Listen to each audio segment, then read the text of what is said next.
فرمان مصطفیٰ صلی اللہ علیہ وآلہ وسلم، جو مجھ پر ایک دن میں 1000 بار درود پاک پڑھے گا، وہ اس وقت تک نہیں مرے گا جب تک جنت میں اپنا مقام نہ دیکھ لے۔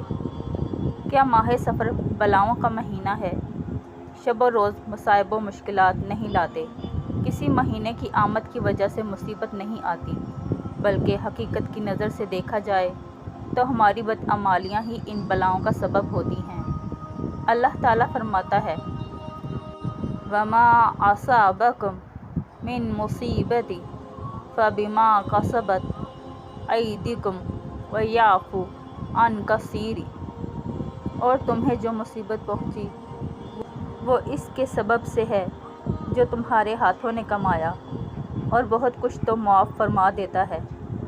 حضرت مولانا نعیم الدین مراد آبادی علیہ رحمۃ اللہ القوی اس آیت کے تحت فرماتے ہیں، یہ خطاب مومنین مکلفین سے ہے جن سے گناہ سرزد ہوتے ہیں۔ مراد یہ ہے کہ دنیا میں جو تکلیفیں اور مصیبتیں مومنین کو پہنچتی ہیں، اکثر ان کا سبب ان کے گناہ ہوتے ہیں۔